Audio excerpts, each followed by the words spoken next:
Chapitre 5. La culture de l'arbre de vie, une expérience trinitaire. L'arbre de vie, c'est la croix et c'est Marie qui porte comme fruit Jésus. Et puis, l'expérience trinitaire, cela veut dire une expérience d'une relation vivante avec Dieu, Père et Fils et Saint-Esprit. Pourquoi parler de la culture de l'arbre de vie? C'est une image un peu surprenante. Mais en fait, déjà, Thérèse d'Avila, qui a réformé le Carmel, notamment en Espagne, parlait de l'âme comme d'un verger, et Dieu vient dans ce verger. L'âme comme un jardin, et Dieu irrigue et cultive ce jardin. Et on entend la voix de Dieu, comme dans le jardin de la Genèse. Le cardinal de Bérulle, qui en l'an 1604 a introduit en France le Carmel que sainte Thérèse d'Avila avait réformé, utilise la même image. Il dit « C'est Dieu et non un autre qui est le laboureur et prend soin de nous cultiver. Nous donc, qui sommes une portion de la terre vivante et intelligente, ne devons-nous pas travailler incessamment jusqu'à ce qu'il n'y ait plus rien qui puisse empêcher cette semence du ciel ou d'entrer ou de lever et fructifier. » Voilà. Ce qui est original chez Saint Louis-Marie de Montfort, c'est la dimension mariale, et c'est aussi de parler de Dieu, non pas simplement comme de la majesté de Dieu, mais de parler de Dieu, Père et Fils et Saint-Esprit. Marie, la première, est en relation avec Dieu, Père et Fils et Saint-Esprit, puisque selon la volonté de Dieu, elle est la mère de Jésus-Christ, qui est le Fils de Dieu, par l'opération du Saint-Esprit. Tout est dans le récit de l'Annonciation selon saint Luc. La puissance du Très-Haut te prendra sous son ombre. L'Esprit Saint viendra sur toi. Celui que tu enfanteras sera appelé Fils du Très-Haut. Et puis, juste après, Marie chante son Magnificat, qui est une action de grâce, une louange de Dieu, le Père. C'est dans l'épisode de la Visitation où Marie, portant Jésus, provoque une effusion de l'Esprit Saint chez sa parente Élisabeth et l'enfant qu'elle porte, Jean-Baptiste. Donc la dimension trinitaire de Marie, elle parcourt tout l'Évangile, jusqu'aux Actes des Apôtres, où Marie est présente au Cénacle, dans la prière de l'Église naissante qui attend l'effusion de l'Esprit Saint, avant la grande mission, où les disciples de Jésus vont baptiser les nations au nom du Père et du Fils et du Saint-Esprit. Voilà donc pour Marie. Donc il ne faut pas s'étonner que si on cultive Marie, l'arbre de vie dans nos cœurs, eh bien nous allons entrer, nous aussi, dans une dynamique trinitaire. On peut même dire que Marie est l'épouse de Dieu, Trinité, du Père, du Fils et du Saint-Esprit. Eh bien nous aussi, nous entrons dans ces noces. La dimension de noces n'est qu'une forme de l'expression de l'alliance entre Dieu et l'humanité, entre Dieu et nous.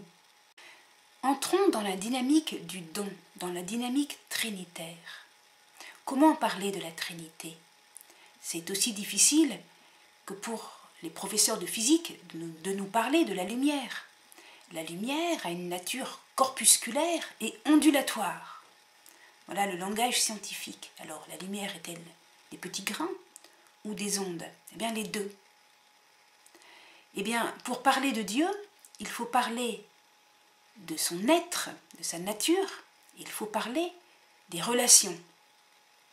Eh bien, les deux. Des relations et l'être. Il y a 3 personnes en relation de don. Tout ce qui est à moi est à toi. Jean 17, verset 10. Et en même temps, un mystère sur l'être. Les 3 personnes ont le même être, la même nature. Dieu est l'être des êtres. Le fondement de l'être qui donne l'être à toute chose. Et qui est, en quelque sorte, en tout. Avec sa présence et sa puissance. Et en même temps, il n'est contenu par rien. Il transcende tout. Le mystère de l'être divin. Les 3 personnes ont le même être, elles ont une mêmeté.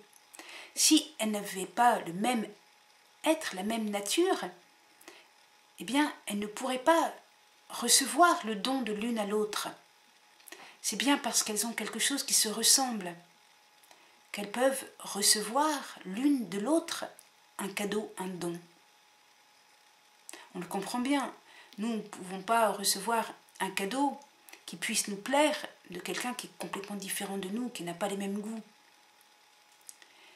Et en même temps, les trois personnes divines sont différentes, elles sont distinctes.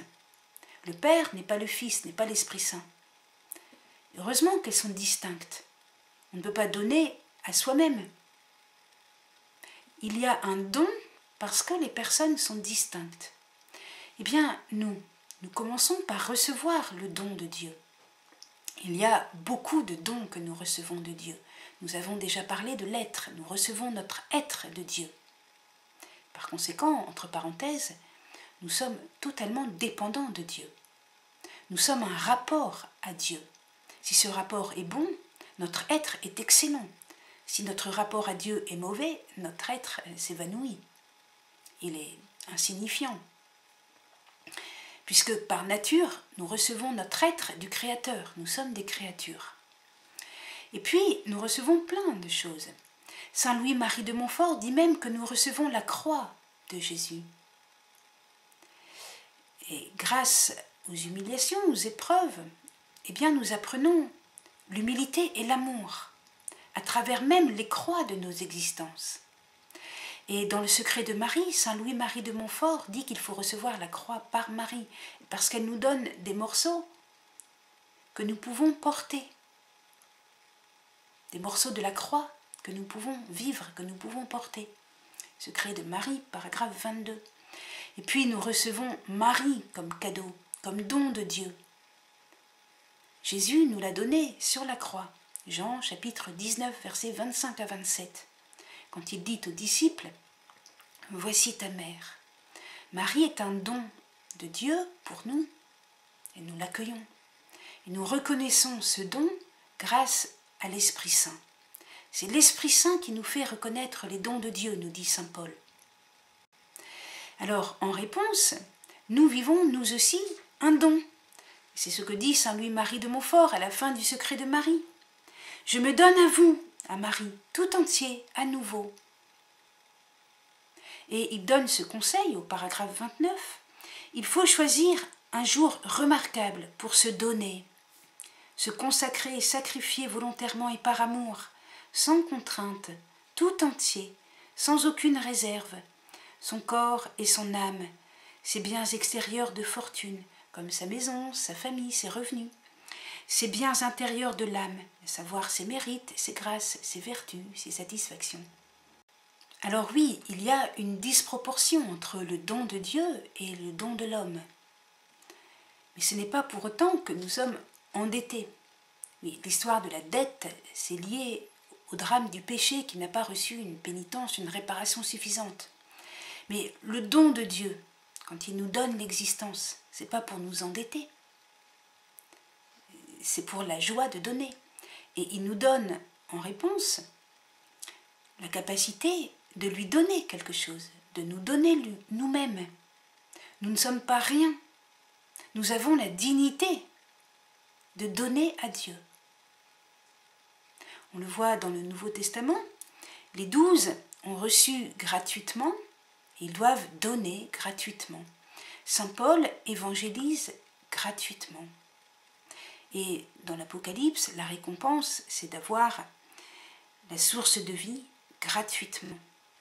Il y a toujours une dynamique de don qui certes est disproportionnée, mais voyez le don de Dieu, par exemple dans l'image du lavement des pieds. Dieu n'est pas un riche pharaon devant lequel nous serions comme écrasés, mais il est ce Jésus qui s'agenouille devant ses disciples et leur lave les pieds. Alors qu'est-ce que cela suscite? Eh bien, cela suscite une dynamique où les disciples, eux aussi, donnent et pardonnent. Nous avons l'éclairage d'un anthropologue qui s'appelle Mauss, M-A-U-2-S. eh bien, lui, il observait les civilisations archaïques, les sociétés anciennes. Il n'y avait pas d'argent. Et alors, par exemple, une tribu, un clan, donnait à un autre clan 100 poteries, des poteries de terre cuite. Et l'autre clan donnait eh bien, des bijoux d'or, 100 ou 50. Il n'y a pas de commune mesure entre des poteries et des bijoux d'or, sauf que l'un des clans sait travailler l'argile et l'autre sait travailler l'or. Il n'y a pas de calcul. Mais quand il y a un don, cela suscite une réponse sous la forme d'un don. Il n'y a pas de question de dette, il y a simplement une question d'échange. Le philosophe Nietzsche n'avait pas compris cette dimension de la dynamique du don. Alors il pensait que Dieu, c'était très embêtant, il fallait qu'il meure parce qu'il nous écrasait. Il nous avait donné l'existence et la vie, et nous on était endettés, et c'était humiliant. Mais il n'a rien compris. Il n'a rien compris. La tribu qui donne 100 bijoux d'or, elle n'écrase pas l'autre tribu qui ne peut donner que 100 poteries d'argile. Pas du tout. Enfin, tout de même, ce que n'a pas vu cet anthropologue Mauss, c'est la dimension de rencontre. Entre les personnes divines, il y a une rencontre. Entre nous et Dieu, il y a une rencontre. Et on ne se contente pas de donner pour le plaisir de donner. On donne en essayant de faire plaisir à l'autre, en le connaissant, en essayant de connaître ce qu'il désire. Là, c'est un don adulte. Saint Louis-Marie de Montfort dit « à la gloire de Dieu ». Et si nous invoquons Marie, eh bien, c'est pour connaître les goûts de Dieu, ce qui lui convient le mieux, ce qu'il désire. Marie, elle est le trône de la sagesse. Elle a le goût de Dieu, la sagesse, c'est le goût, c'est la saveur. Et donc, elle saura nous guider pour faire des dons qui soient véritablement à la gloire de Dieu. D'où la démarche de la spiritualité de Montfort. Premièrement, on reçoit des dons, deuxièmement, on se donne, mais troisièmement, on se donne et on fait des dons à Dieu pour la plus grande gloire de Dieu, et on apprend quelle est la gloire de Dieu à travers Marie, parce que Marie, elle est dans l'intimité de Dieu. Donnons quelques petits exemples concrets dans la vie de Saint Louis-Marie de Montfort.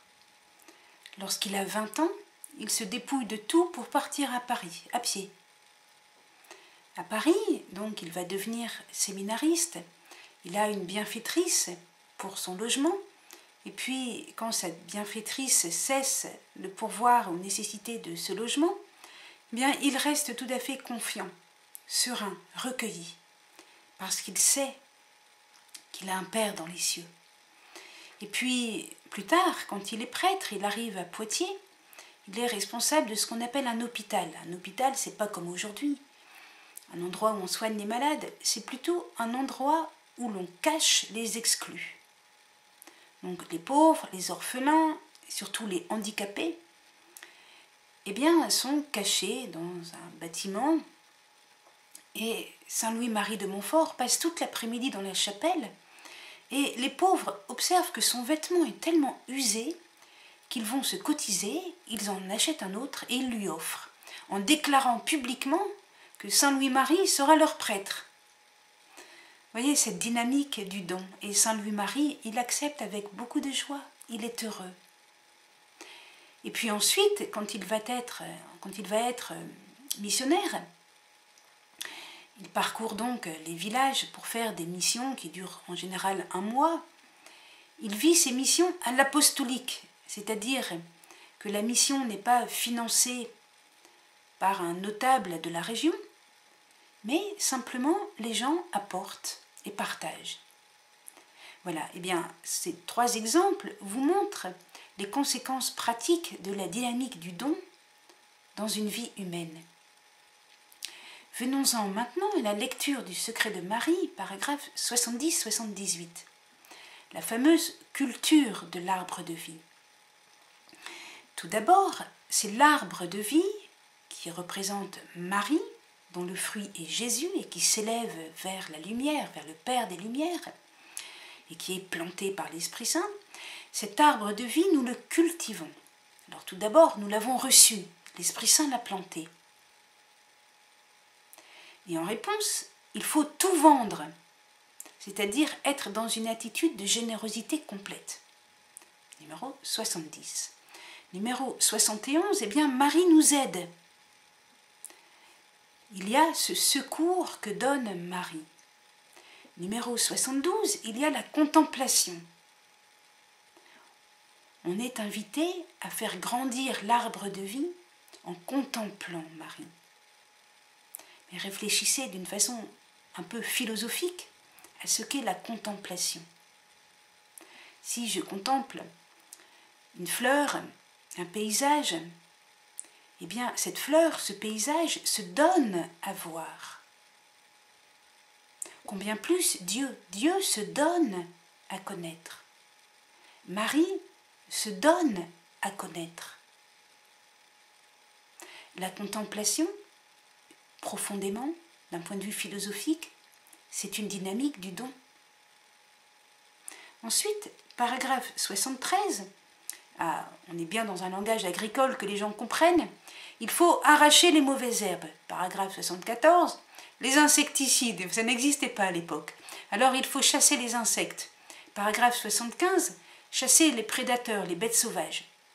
Alors, les mauvaises herbes, c'est l'image de la pollution sensuelle. Donc il faut mortifier ses sens. 74, les insectes, c'est l'orgueil. C'est comme ça qu'il l'interprète, Saint Louis-Marie de Montfort. Donc il faut mortifier son orgueil. Et paragraphe 75, les bêtes sauvages, eh bien ce sont les péchés. Il faut donc éloigner les occasions de péché. Très bien, mais là aussi, nous sommes dans une dynamique de don, à savoir que si nos sens, notre sensibilité, eh bien, est souillée, nous ne pouvons pas recevoir l'autre. Nous sommes comme une fenêtre sale qui ne peut pas recevoir la lumière. De même, si nous avons de l'orgueil, nous sommes imbus de nous-mêmes, nous sommes remplis, et il n'y a pas de place pour l'autre. Nous prenons toute la place, c'est ça l'orgueil. Alors que l'humilité, c'est merveilleux, parce que l'humilité permet l'amour. L'humilité fait un espace à l'autre. Et bien sûr, il faut éloigner le péché, qui est toujours une rupture d'alliance, par définition. Alors si l'alliance est rompue, il n'y a pas d'amour, il n'y a pas de relation. Ensuite, il est question des communions et des messes. Ah, mais la communion eucharistique, c'est le don par excellence. La messe, alors la messe enveloppe la communion eucharistique. On le comprend mieux justement après la réforme de Vatican II, parce qu'on avait un petit peu oublié entre-temps. Hein. La messe, c'est le rassemblement du peuple de Dieu qui entre dans la présence de Dieu à travers l'écoute de la parole, des lectures, l'homélie, les chants.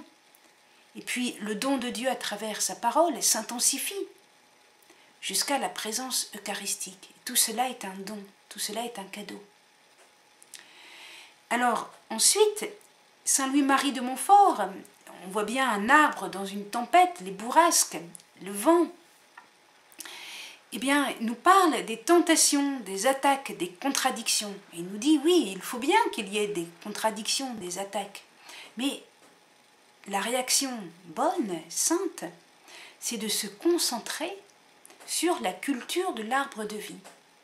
Donc, la contemplation, la purification des sens, pas d'orgueil, pas de péché, la messe. Si on se concentre sur ça, l'arbre grandit et il n'y a rien à craindre des tempêtes. En effet, un arbre qui est bien enraciné et bien solide, il va résister aux tempêtes, il va résister au vent. Donc son secret, c'est de dire, mais ne regardez pas les attaques. Regardez Marie, grandissez en Marie. Ne passez pas votre temps à vous lamenter et à parler parce qu'il y a du vent et des contradictions. Regardez Marie, vivez en elle. Voilà un bon conseil. Et puis, il nous dit, paragraphe 78, que l'arbre va porter son fruit. Et son fruit, eh bien, c'est Jésus. Jésus dans nos cœurs. Et finalement, Jésus à la fin des temps. La Vierge Marie, qui fut elle-même introduite dans l'intimité de la vie trinitaire et plantée dans nos cœurs par l'Esprit Saint, c'est-à-dire que Dieu désire que Marie vive en nous pour y porter le fruit Jésus et nous élever vers le Père. Exactement comme Marie a porté en elle Jésus et a fait monter vers le Père son chant de louange. Retenons que la spiritualité de Saint Louis-Marie de Montfort, symbolisée par la culture de l'arbre de vie, est une spiritualité trinitaire.